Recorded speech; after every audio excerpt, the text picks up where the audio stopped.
Have you ever wished you could just read people like a book? You know, really understand their emotions and their thoughts and like what they're really thinking. Like we all have. Today we're going to dive into the work of Patrick King. Okay. He's a social interaction and conversation coach, and we're going to uncover some of the secrets behind understanding people. We've got a stack of his books and articles here, and I think there's some really fascinating stuff in here. Yeah. I'm really excited to dive into this. Are you ready to kind of unlock a deeper understanding of human behavior? Absolutely. I think we could all use a little bit of help with that. You know what's so fascinating to me Right. is that King starts by challenging this assumption that we all have that we're good with people. Right. Many of us believe that we're just naturally good with people. Yeah. I think that's a really common belief. But often we're relying on confirmation bias. Oh, interesting. So we're seeing what we already believe rather than objectively analyzing someone's behavior. That's exactly it. So what you're saying is our own desire to be right Yeah, can actually hold us back from truly understanding someone. that's right. And King's approach really emphasizes moving beyond those subjective judgments and instead focusing on gathering high-quality data about a person. Ooh, I like that. So that means asking insightful questions, observing nonverbal cues, and most importantly, considering their underlying motivations. Okay, so let's unpack this idea of motivation. Yeah. Why do people do what they do? Well, that is the million-dollar question, isn't it? It really is. King actually delves into some fascinating psychological concepts to try to answer that question. One of the things he talks about is what he calls the shadow. The shadow. The shadow. And essentially, this is like the hidden part of ourselves, the vanity or the rage or the pettiness that we might not even be consciously aware of. Like a hidden villain lurking inside of us. Think of it more like a collection of all of the impulses I mean, and desires that we've deemed unacceptable. And so King argues that even someone, let's say a disciplined student, someone who seems to have it all together on the surface, okay. might have a shadow that is filled with everything that they consider to be bad or wrong. Interesting. And it takes energy to keep that shadow hidden, but eventually it pops up in some way. So even if someone seems to have it all together, there might be this hidden part of them that is actually driving their behavior. Exactly. And King also explores the concept of what he calls the inner child. The inner child. So that unconscious part of us that was shaped by all of our childhood experiences. Right. And understanding our inner child can be incredibly insightful when we're trying to figure out, why we react the way we do in certain situations.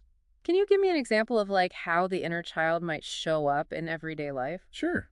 Imagine someone who overreacts to, let's say, a minor criticism at work. They get really angry and defensive. Right. You might be seeing their inner child throwing a tantrum. That makes a lot of sense. Okay, so we've got the shadow. We've got the inner child. Uh-huh. Are we starting to see the whole picture of a person yet? We're getting there. King also introduces this idea called the pleasure-pain principle. The pleasure-pain principle. Yeah, this is a very classic psychological concept.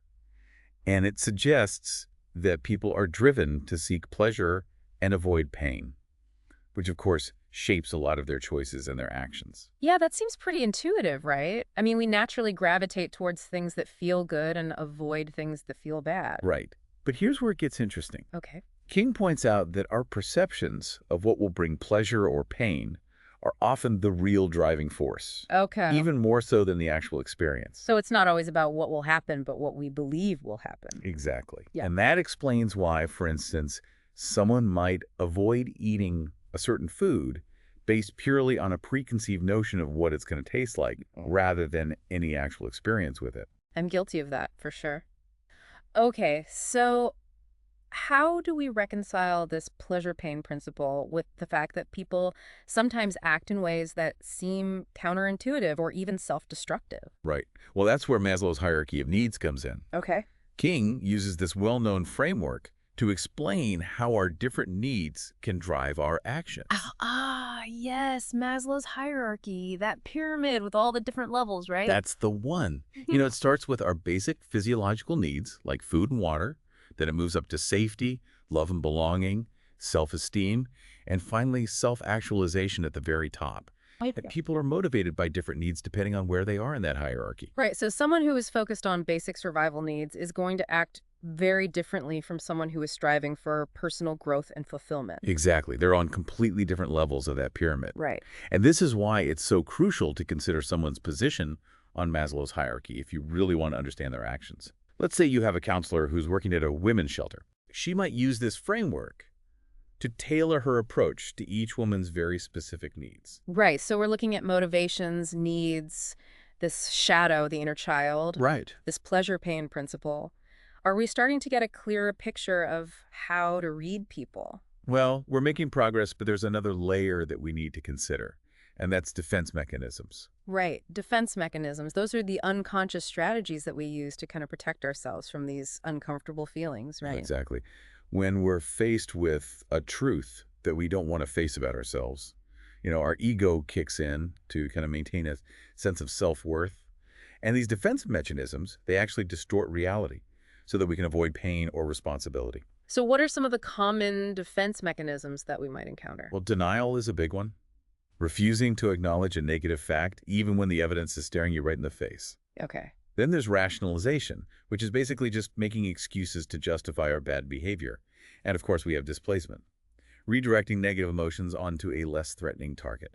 Oh, displacement. I have Yeah. definitely been on the receiving end of that one before. Like when you have a stressful day at work and then come home and snap at your partner over something small. Exactly.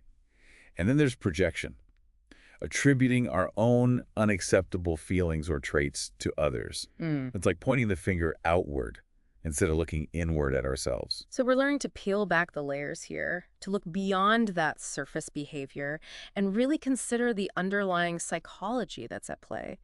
This is already giving me a whole new perspective on human interaction. That's great. And we're just getting started. We haven't even touched on the fascinating world of nonverbal communication. Nonverbal communication, that's really key when it comes to reading people. Oh, absolutely. It's Yeah. like this whole secret language that we have. Right. It can reveal so much about what someone is really thinking and feeling, even if their words are saying something totally different. Yeah, I've always been fascinated by body language. Uh-huh. It's like these subtle cues that can just betray our true emotions, even when we're trying so hard to hide them. And King really digs deep into that, Okay. into this power of nonverbal communication. Yeah. And he explores these concepts like micro-expressions. If you ever heard of those? Micro expression. They're these fleeting facial expressions. They flash across our face for just a fraction of a second. Wow. And they can reveal our true emotion, So even if we're trying to mask it. even if someone's putting on a brave face, Yep.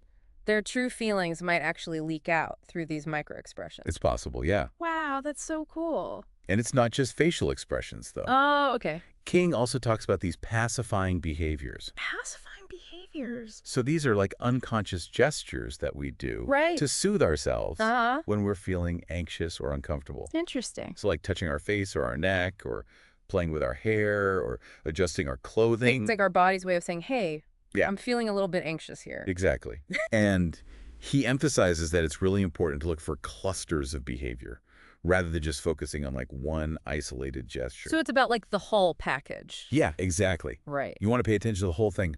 Posture, gestures, facial expressions, tone of voice, to really get an accurate read on somebody. So it's like piecing together a puzzle. That's a great way to put it. Right. Each nonverbal cue is like a little clue, and then you start to put it all together and get a clear picture of what's really going on. That's it.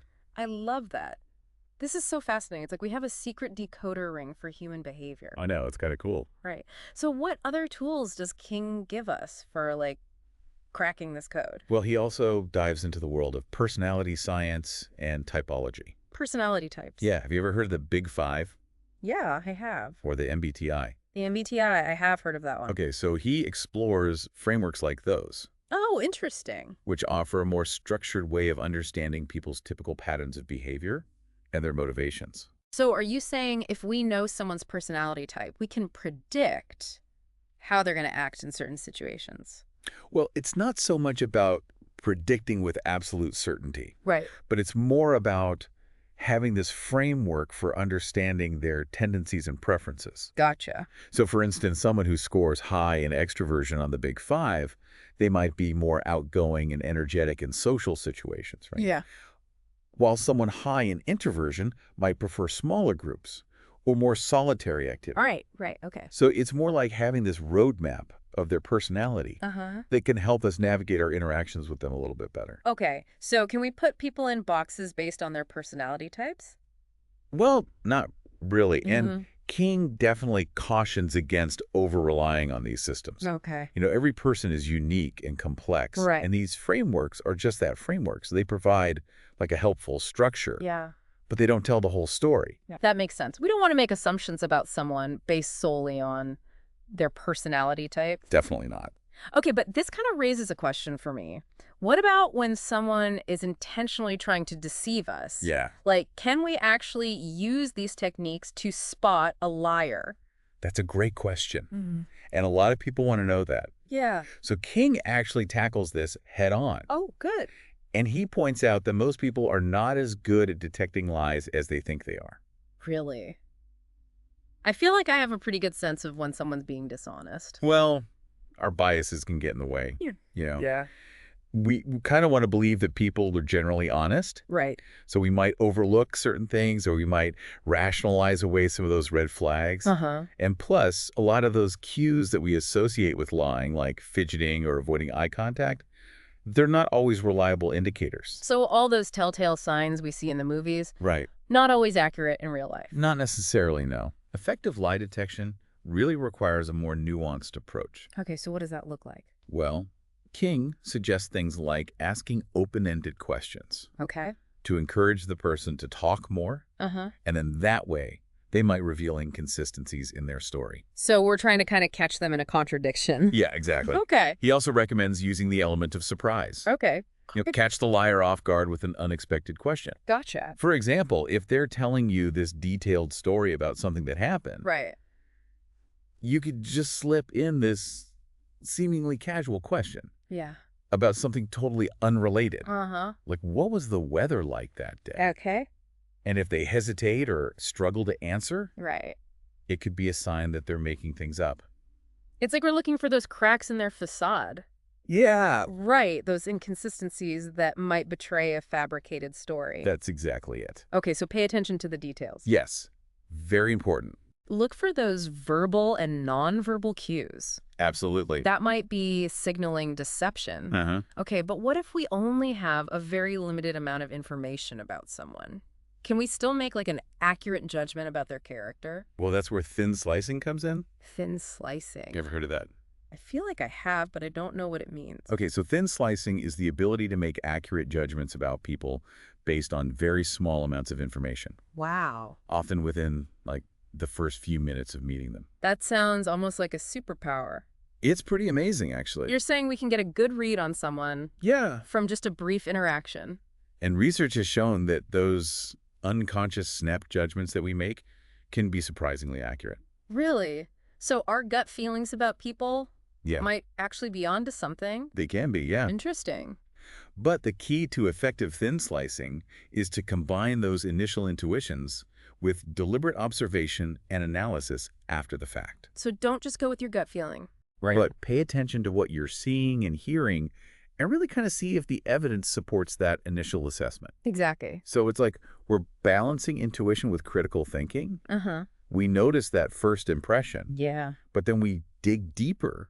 We gather more data, Right. and we see if that initial assessment holds up. I like it. Okay, so how do we really take our people reading skills to the next level? Yeah. How do we become more like Sherlock Holmes? All right, I'm ready. Give me all the Sherlock Holmes tips you got. Oh, King says it's like looking at a crime scene. We need to look at the whole picture. Okay. It's not just about body language, Yeah. It's everything. It's their words, their appearance, their possessions, even their, like, online behavior. So we're gathering clues from like all aspects of their life. Yeah, pretty much. What should we be looking for specifically? Like what kind of things? Okay.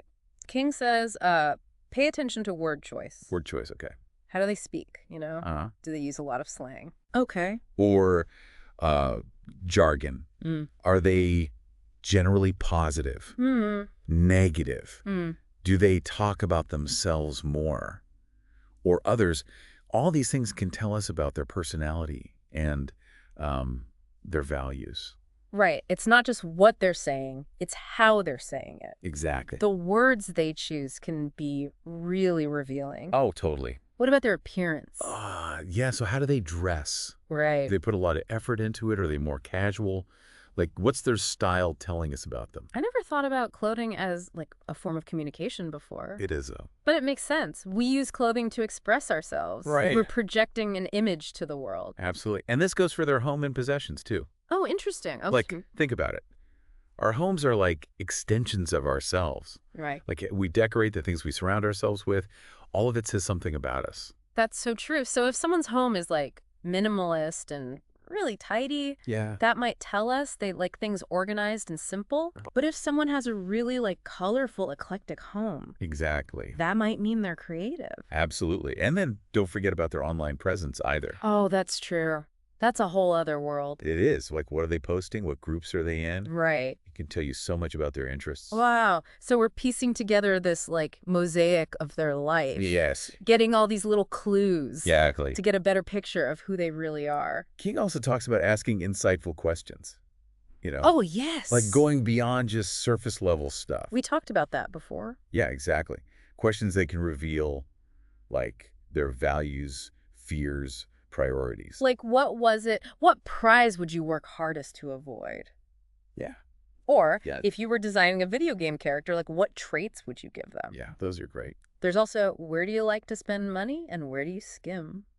Oh, interesting. That's a good one. Tells you about their values. I never thought about it like that, but yeah. Our spending habits really do reflect our values, don't they? For sure. And then there's a fun one. What animal best describes you? Oh, I love that.